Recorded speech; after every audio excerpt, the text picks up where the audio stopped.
आप सभी स्वस्थ रहें, खुश रहें, इसी कामना के साथ एक बार फिर से आप सभी का हमारे चैनल डेली एस्ट्रोलॉजर शशि में हार्दिक स्वागत है। यदि अभी तक आपने हमारा चैनल सब्सक्राइब नहीं किया है तो हमारे चैनल को सब्सक्राइब करें, क्योंकि अपने चैनल पर हम नई नई वीडियो लाते रहेंगे और आप लोगों का ज्ञानवर्धन करते रहेंगे। आज की वीडियो में हम चर्चा करेंगे देवगुरु बृहस्पति का राशि परिवर्तन, जो अपनी धनु राशि में एक साल का सफ़र पूरा करके शनि की मकर राशि में 20 नवंबर 2020 को दोपहर 1:14 पर गोचर करेंगे, जहां पर 5 अप्रैल 2021 रात्रि 12:22 पर कुंभ राशि में गोचर कर जाएंगे तथा 15 सितंबर 2021 को सुबह 8:13 पर फिर से मकर राशि में गोचर कर जाएंगे तथा 20 नवंबर 2021 को फाइनली सुबह 8:13 पर कुंभ राशि में गोचर कर जाएंगे। तो आज की वीडियो में हम चर्चा करेंगे 20 नवंबर 2020 से लेकर के 5 अप्रैल 2021 तक देवगुरु बृहस्पति प्रत्येक राशि को किस रूप में अपना आशीर्वाद देने आ रहे हैं। तो इसमें हम चर्चा करेंगे मेष राशि से लेकर के मीन राशि तक। आइए अब चर्चा करते हैं धनु राशि वालों के लिए देवगुरु बृहस्पति के क्या परिणाम रहेंगे।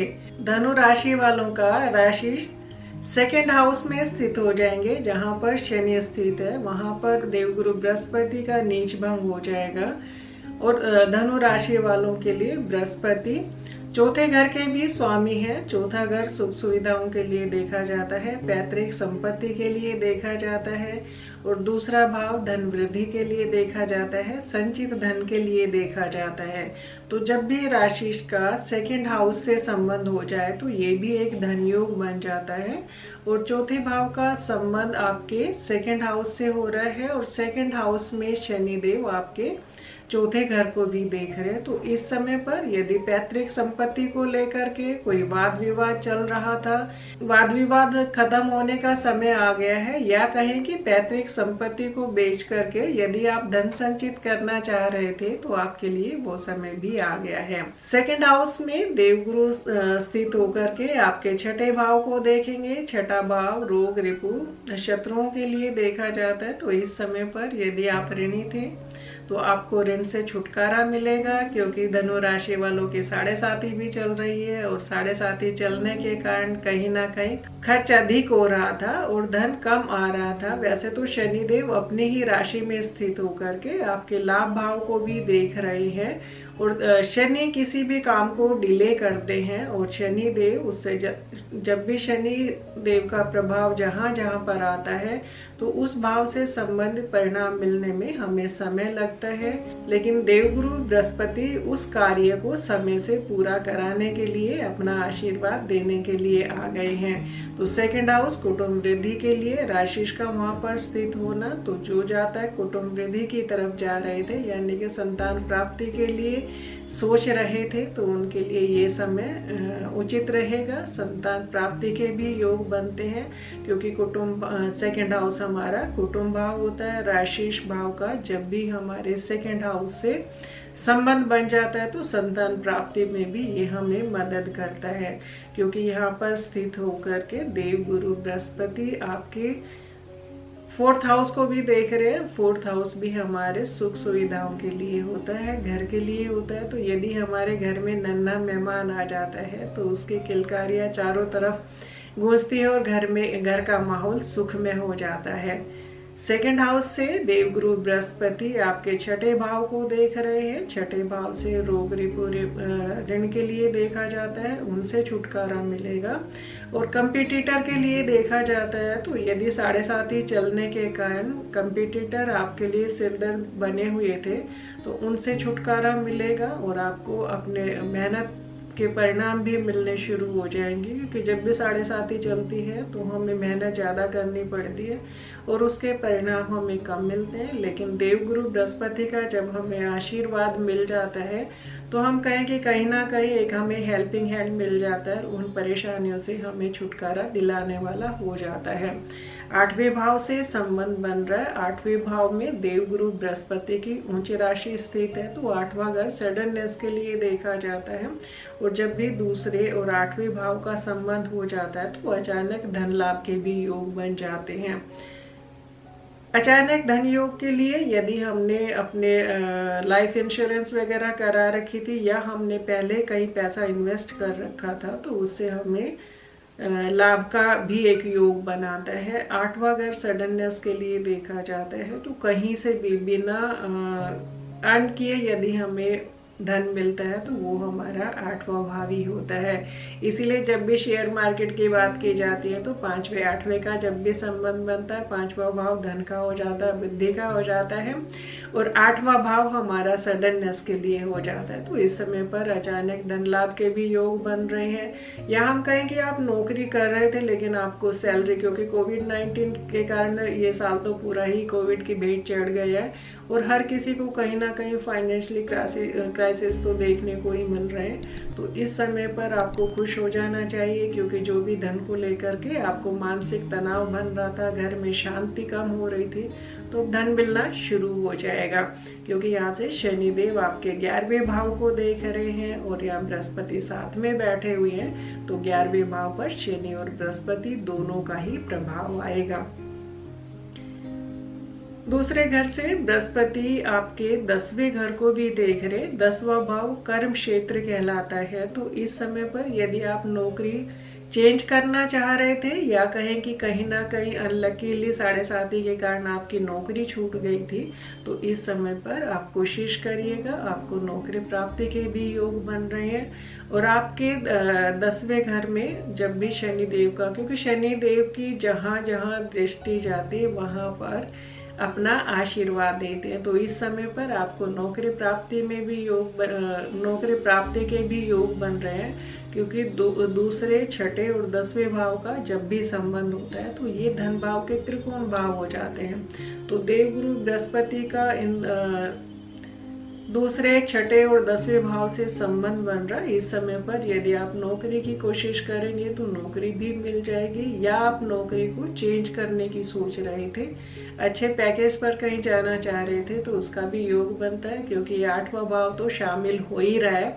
आपके 8वें भाव में देवगुरु बृहस्पति की उच्च राशि स्थित हो रही है, तो इस समय पर हो सकता है आप पहले से अच्छे पैकेज पर नौकरी प्राप्त कर जाए। कोशिश करिएगा। 7.5 के कारण कहीं ना कहीं जो मोरल डाउन हो गया था, कॉन्फिडेंस कम हो गया था, तो फिर से कॉन्फिडेंस बूस्ट करने का समय आ गया है। बुद्धि का इस्तेमाल करिएगा, क्योंकि देवगुरु बुद्धि के कारक होते हैं, ज्ञान के कारक होते हैं, विद्वता के कारक होते हैं।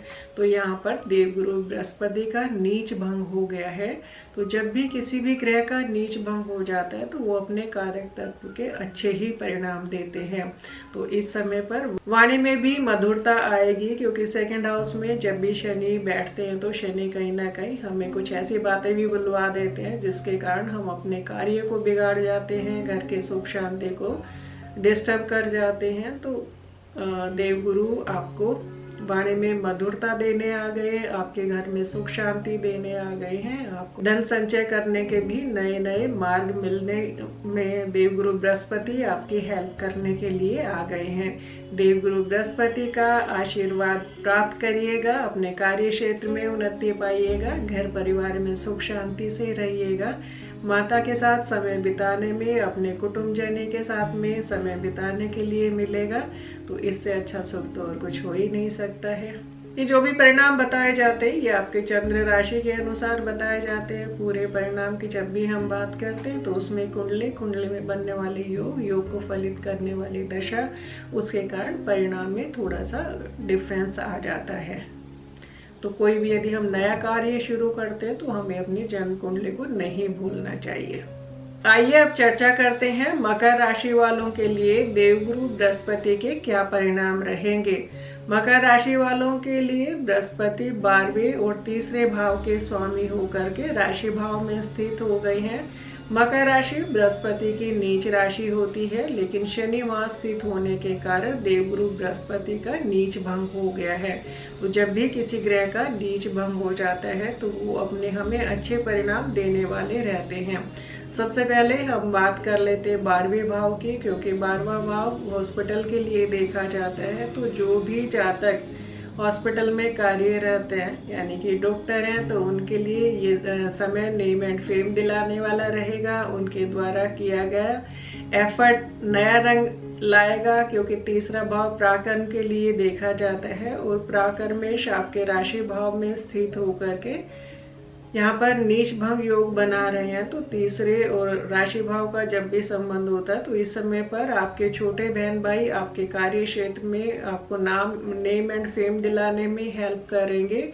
और छोटे बहन भाइयों से यदि कुछ मनमुटाव चल रहा था तो वो समय आ गया है, उनसे बैठ करके यदि बातचीत करेंगे तो मनमुटाव भी खत्म हो जाएगा।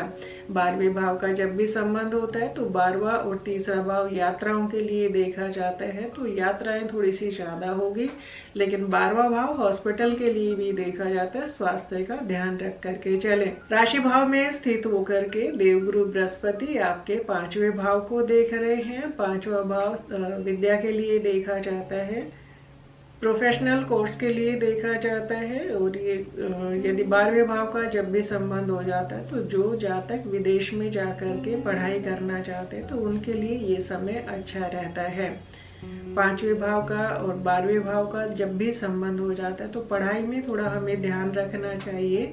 लेकिन यहाँ पर देवगुरु बृहस्पति का नीच भंग हो गया है तो इतनी ज़्यादा टेंशन लेने की आवश्यकता नहीं है। लेकिन कहीं ना कहीं जब भी 5वें भाव में राहु है अपनी उच्च राशि में स्थित, लेकिन राहु हमें भ्रमित कर देते हैं। तो इस समय पर देवगुरु का ज़्यादा प्रभाव वाले परिणाम लीजिएगा। राहु से भ्रमित नहीं होकर के देवगुरु बृहस्पति आपको सही मार्गदर्शन करने वाले रहेंगे।